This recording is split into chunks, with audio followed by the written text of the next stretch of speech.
everyone to Podcast Go.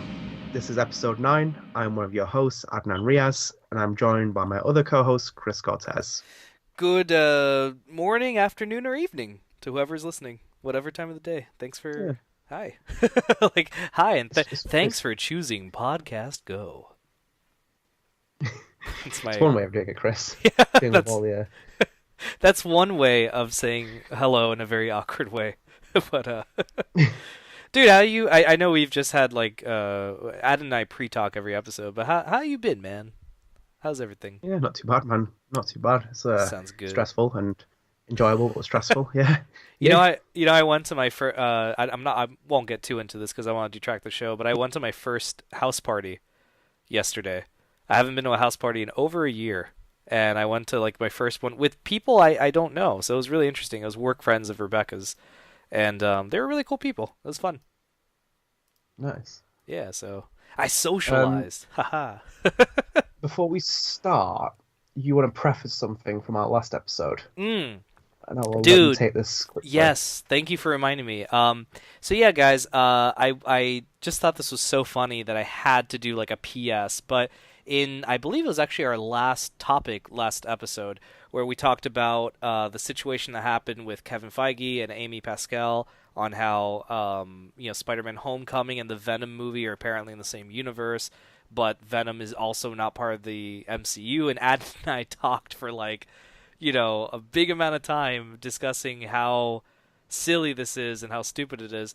Well, very shortly after we recorded the episode and posted it, it turns out that they elaborated on that, and Amy Pascal and Kevin Feige both confirm that there is a bit of a miscommunication with how people interpreted Pascal's comments, and in actuality, they're not in the same universe. Venom is in its own separate universe. It has nothing to do with Spider-Man: Homecoming.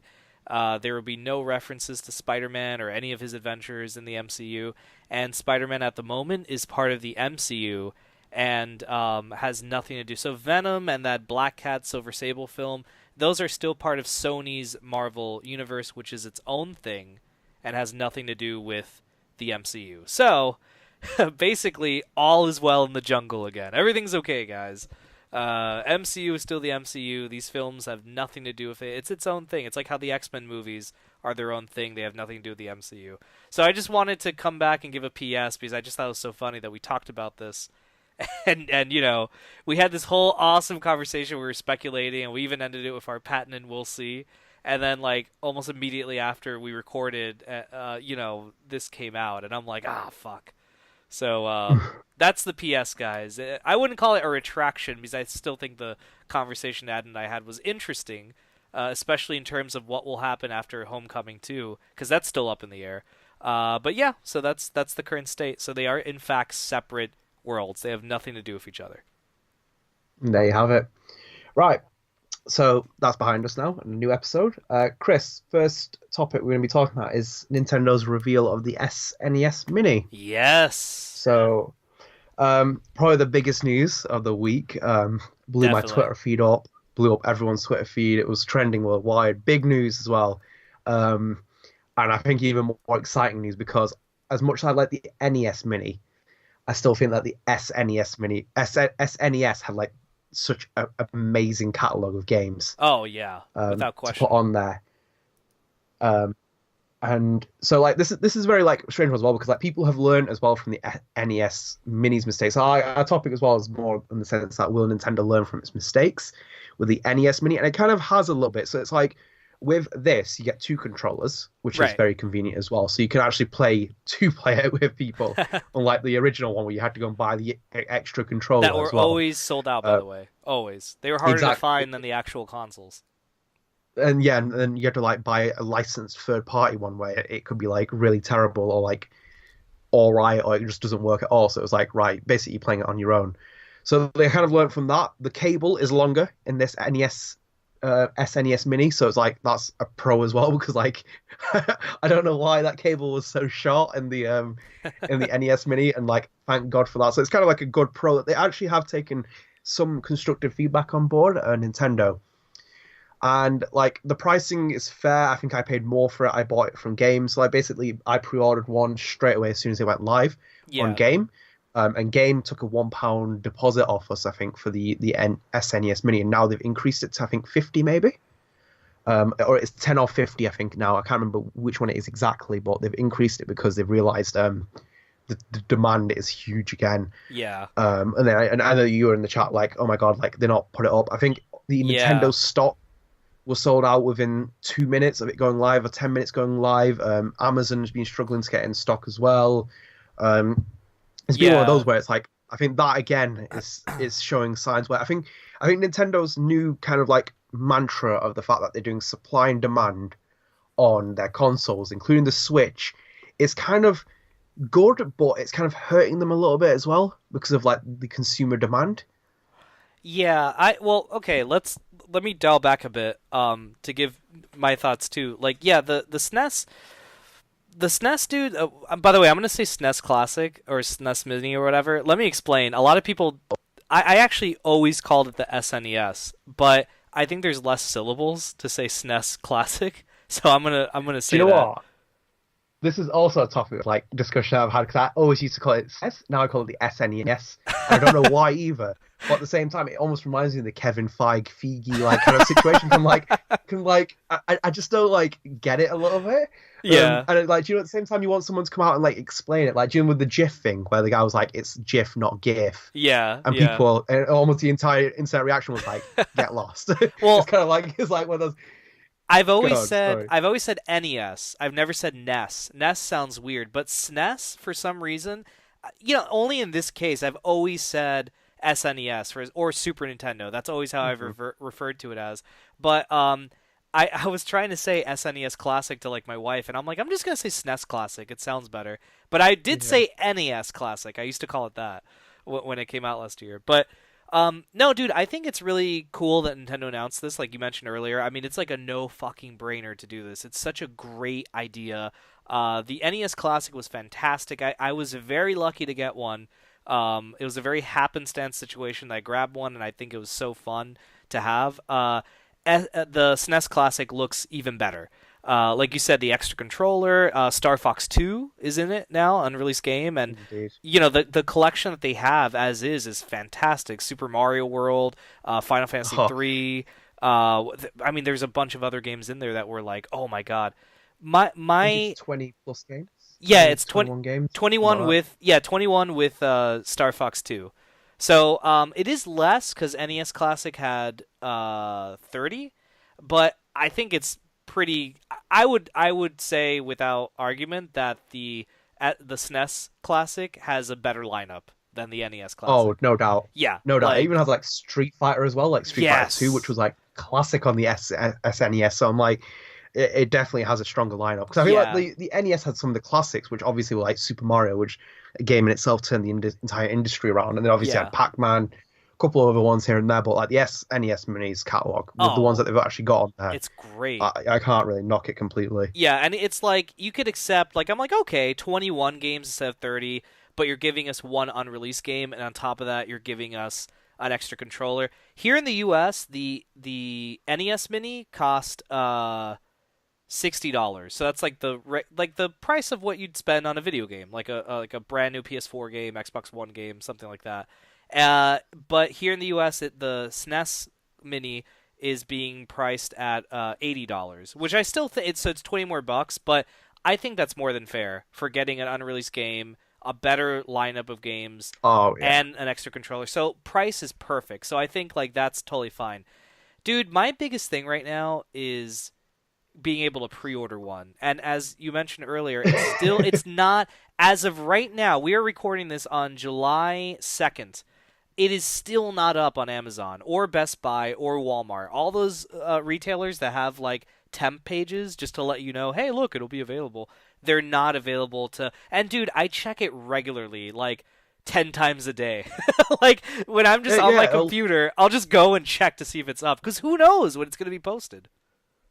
yeah, I just don't understand why they're doing this. It just doesn't Yeah. make sense to because I was explaining to And Chris it's off only in podcast. I was America, reading by an the way. article about Only in America, because yeah. So that's Europe and Japan, they're up for pre-order already. exactly. So that's what I mean. Because I was talking to Chris, I was like, I pre-ordered one year, and he's like in the chat, like, what? And he's like looking around on the internet trying to find it. I've already pre-ordered two. Yeah. Because we're gonna keep one as it is. Me and my brother want to keep it as it in good condition. Right. So it's kind of like we pre-ordered it. But I was talking to Chris as well. I was reading a piece on Eurogamer last week, which I should recommend you can go and check out. Or is it this week? This week, in time of recording. But they were talking about game. Basically said that it's telling its finances to brace itself for not so good profits in this quarter because of the Switch, and they're saying that the Switch demand that they haven't because of the high Switch, people haven't been able to go to game and get it, but they've been basically waiting slowly and they're plucking off Amazon. Like Amazon keeps refreshing its stock every so often, but it's like they're saying that the retail shops are suffering because Nintendo's not giving itself pulling itself forward for like a big supply, which at the same time I can understand why Nintendo's so hesitant because of the Wii U's failure, but at the same time failure is a part of life. And they'd made a very bad mistake with the Wii U, how they sold it, how they marketed it, the machine itself, and the catalog. But I think, like, with the success of the Switch, I don't know why they're so hesitant on doing supply and demand, especially when they realize that this SNES Mini, even it's like huge. The NES, Mini, but this is what I don't understand about Nintendo and the logic. Obviously, another example, and they didn't develop the game, Niantic did, but Pokemon Go, the trend, that was the biggest movement probably of the summer 2016 period. Everyone was playing it, and it took them about 4 months. My then pregnant wife was playing it. She's like, I'm gonna go explore. I'm like, you're pregnant. She's like, whatever. Exactly, that's what I mean. And like, they took so long to get out the Pokemon Go Plus, the little app that you can press, like the little accessory you can do to like capture Pokemon and stuff like that. People had slowly worn off from it, and obviously it still has a big base. But I'm like, Nintendo has like a great set of characters, great set of video game collections and stuff like that, and they just seem not to really want to like just be bold and ambitious like Sony normally are. Like just put it out there and be like, right, we need to brace ourselves, get huge demands out supply, and like sometimes it does backfire. But with Nintendo, they're very, very profitable organizations. So I don't understand why they don't just like put themselves forward and do it with the SNES Mini. That was something actually that everything you just said. I was surprised by their rationale that of what they were doing. But it's also another thing that I'm really weird about, dude. Okay, remember how the NES Mini was so hard to get, and then Nintendo finally made, I think it was Reggie Fils-Aimé made a statement, and he said, our initial plan was to make the NES Mini only available until the end of 2016, and then discontinue it. That was always our plan. The fact that this became so popular is why we're still producing a few more shipments, into the year 2017. And then remember they said, but we are going to discontinue the NES Mini. And all of us were like, are you an idiot? Why are you doing that? And then, there's so many people that still want to get this. You'd make so much money. And there's speculation that the reason they did it was we were going to get either a SNES Mini or they were going to do an NES Mini 2 that would have like a different wave of games, maybe 60 games instead of 30 or something. And thankfully that they did a SNES Mini. And but again, man, Reggie came out and said, or Nintendo in general said that up front they said they want to make it very clear the SNES Mini is only going to be available when it launches in late September through 2017. In 2018 they will not be making any more. But then they gave us that promise of, but don't worry, we're going to ramp up production. We're going to have a significantly larger amount of SNES classics made than NES classics. And that is I think the biggest thing of this topic, dude, is how much is significantly more Nintendo. You know what I mean? Yeah. Have you really learned from what you did with NES? Because I think at the end of the day, the scalpers are what won. Like the people that bought it and tried to turn it into a profit. Like there were people that were using bots that were doing all these things that were snatching up NES classics and then going on eBay and selling them for like $250. I saw one guy, I think it was like $600, man, for an NES classic.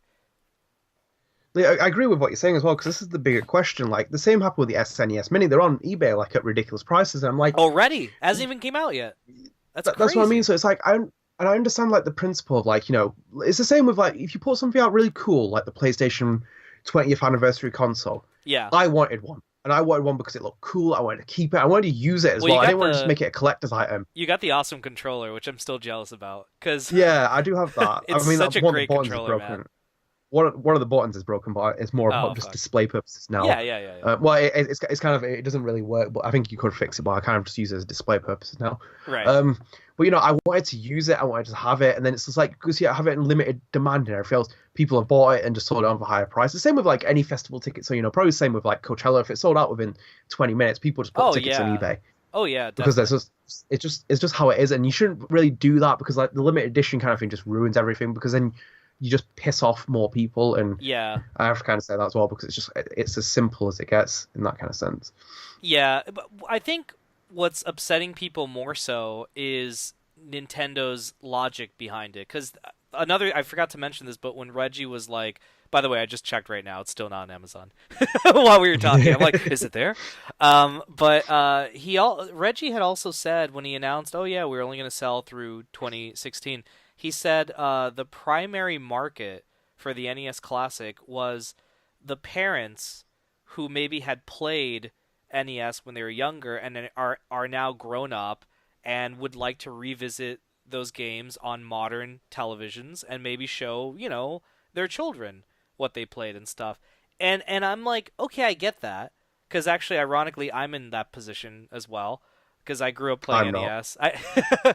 But I played any SNES, but never, I'm not a yeah. parent, No. as I know.